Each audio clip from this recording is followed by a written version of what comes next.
Well, we're up bright and early today, so welcome back to the channel.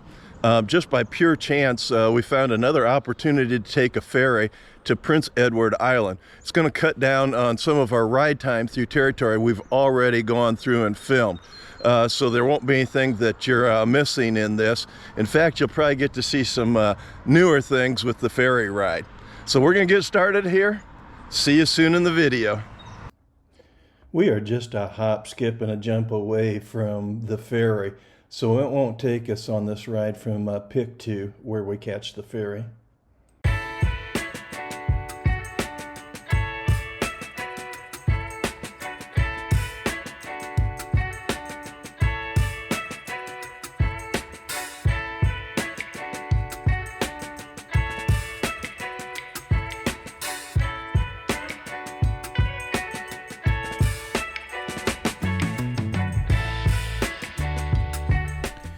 We catch the ferry at Caribou, Nova Scotia.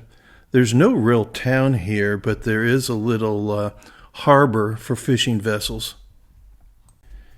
It will take a little over an hour to sail from Caribou to Wood Islands, PEI. This transit takes us across the Northumberland Strait. The Northumberland Strait lies between New Brunswick, Nova Scotia, and Prince Edward Island, and is a part of the Gulf of St. Lawrence.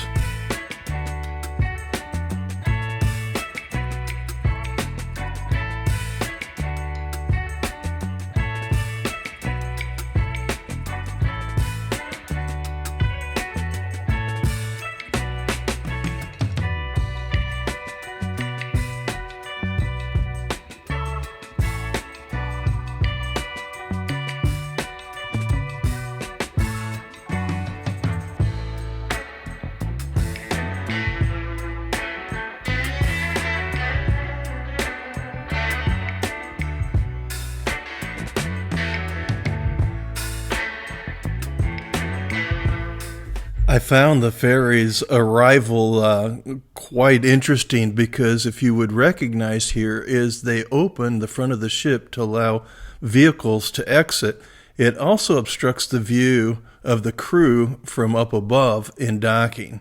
They did a wonderful job and was very precise. Very impressive, guys.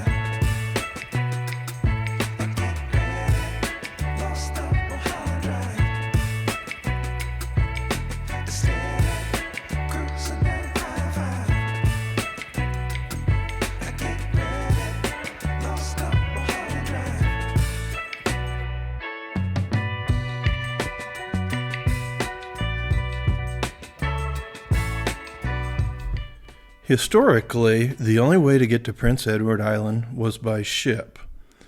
In recent times, the Confederation Bridge was built to span the distance between New Brunswick and Prince Edward Island.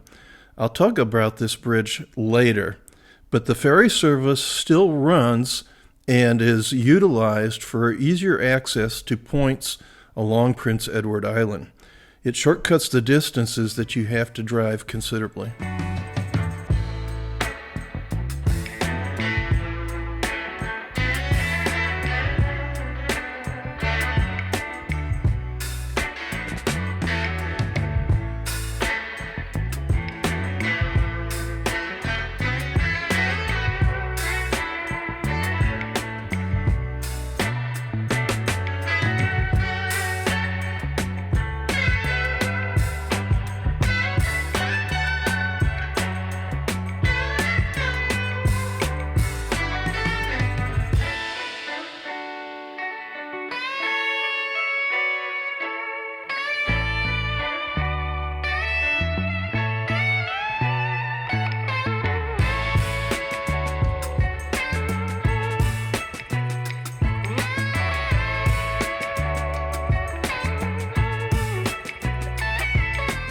Check out this trap door on the cargo deck that allows smaller vehicles at a lower level. Pretty cool, huh?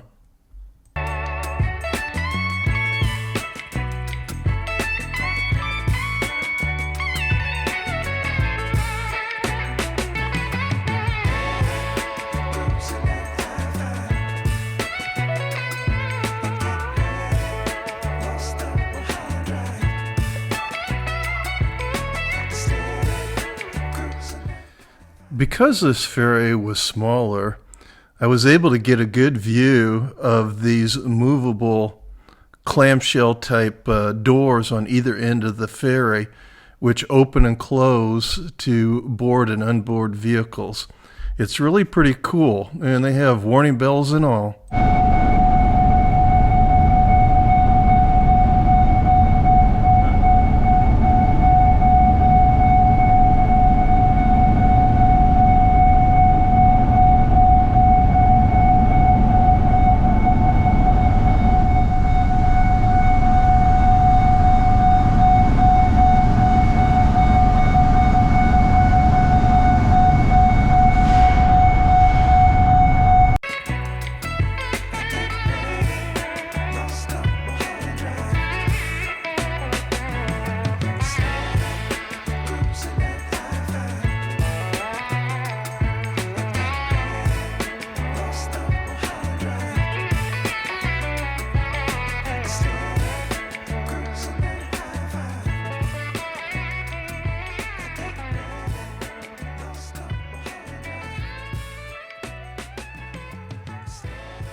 Well, we're off and on our way, but we've been doing our homework on the weather, and it looks like we're going to get into some rain and some bad weather once we make it to Prince Edward Island.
In previous videos, you have heard me describe Gord as my friend from Canada, but Gord is much more.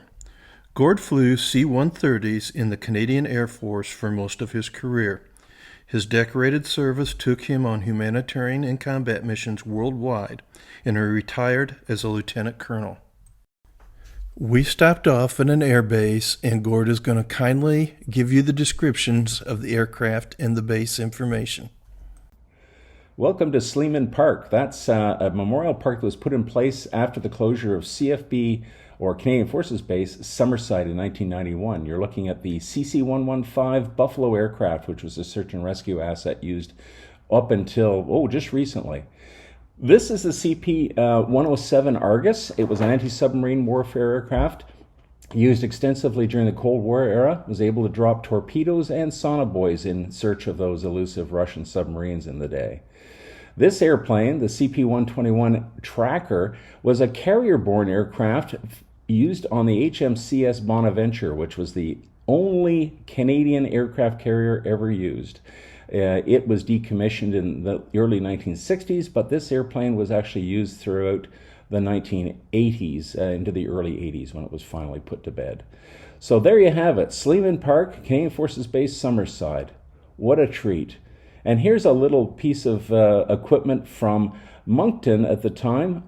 It was the Voodoo aircraft fighter interceptor used for coastal intercepts of various airplanes, typically the Russians. So there it is. Here we are back on the road.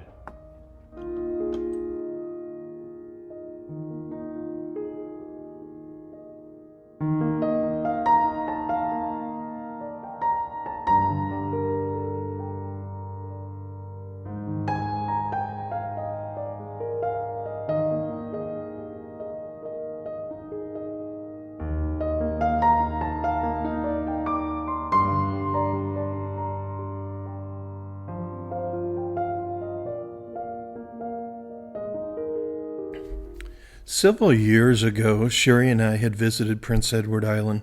We both found this island just absolutely a fantastic vacation spot with so much charm. Seems like countless beaches, and we just had a wonderful time. But we mainly went around the eastern end of the island, and I never got a chance to see the western or the northwestern portion of the island. So our goal today is to try and cover that territory. I feel bad that the weather here just isn't cooperating with the overcast skies and the rain. I can assure you Prince Edward Island is a wonderful place to visit if you get a chance to go there.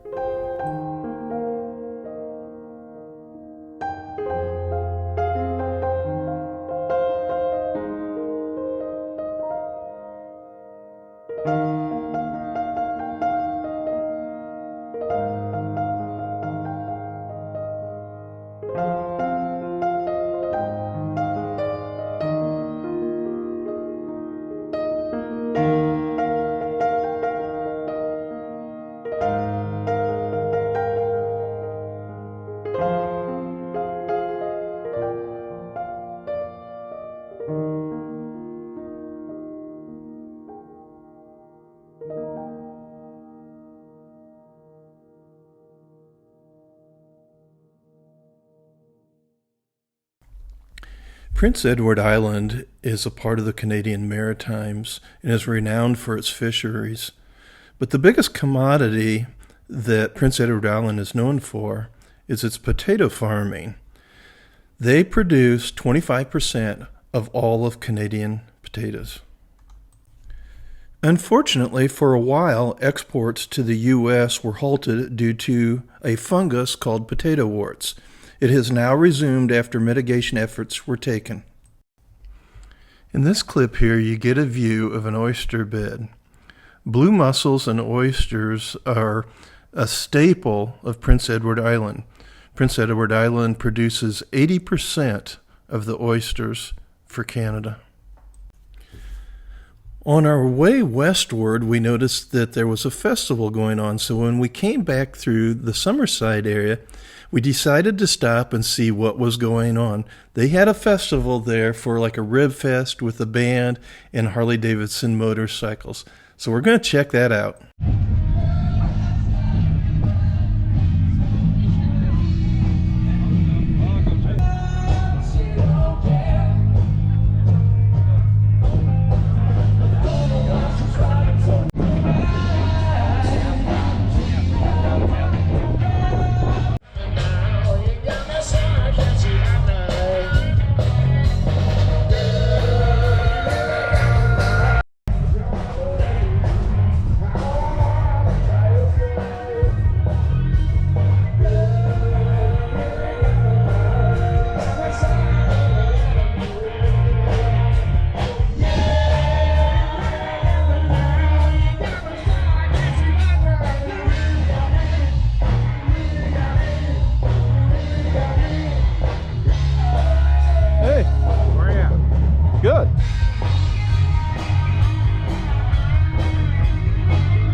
don't know if you can see it or not, but there's a three-masted schooner just offshore out there motoring in to dock, it looks like. Super cool. Unfortunately for the organizers of this event, the day's weather just could have put a damper on the activities. I'm sure there were a lot of people that would have liked to have shown up there but didn't want to leave their motorcycles sitting out in the rain. Our route from the festival takes us through the town of Summerside on our way to the Confederation Bridge.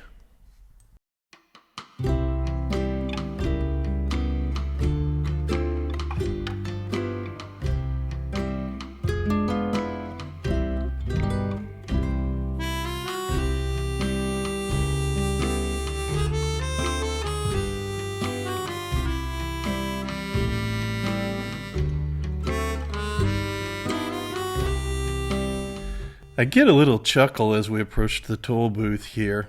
It doesn't cost you anything to get on PEI, but they hold you hostage to get off. The Confederation Bridge is 12.9 kilometers or 8 miles long. It took 4 years to build and was opened in 1997. The bridge boasts 2 records, one being the longest bridge in Canada and the other being the world's longest bridge over ice-covered water. Easy access has boosted tourism, which adds to the local economy. There is a website dedicated to weather conditions on the bridge, and high wind warnings should be heeded. This includes motorcycles.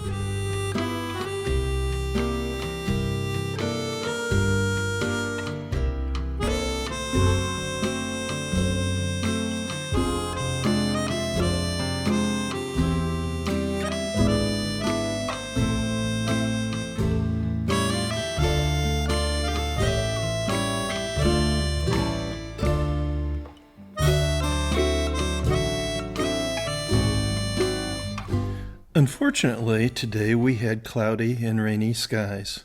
Without question, this affects our ability to film, but I hope you got a taste of PEI. Here's Gord.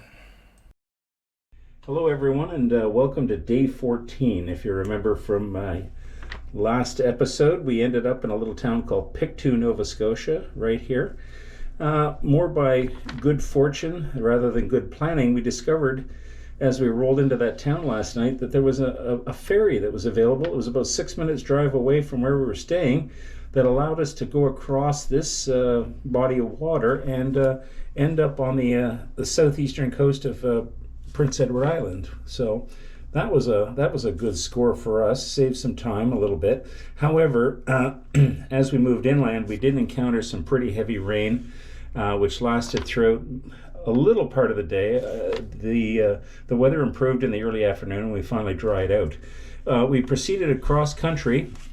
We sort of bypassed Charlottetown, the capital, stopped at a little place called Summerside Park, which is just outside the gates of the Canadian Forces Base Summerside, and looked at a heritage air park there. We then moved inland into a small road that did sort of a coast crawl up this part of Prince Edward Island.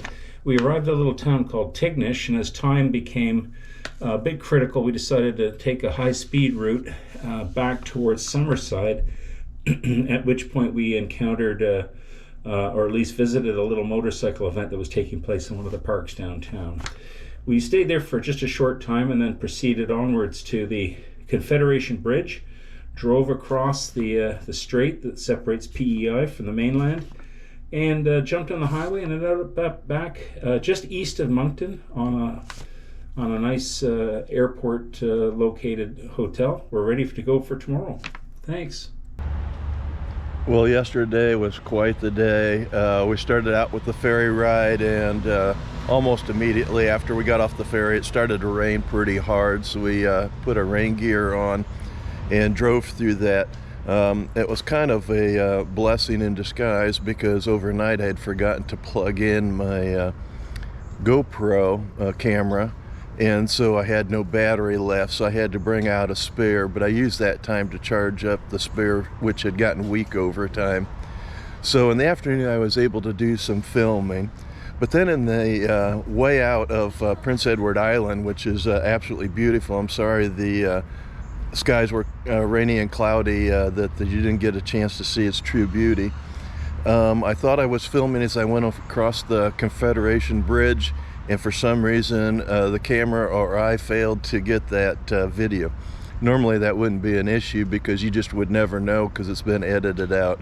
But in this particular case, it's pretty blatantly obvious that that's missing.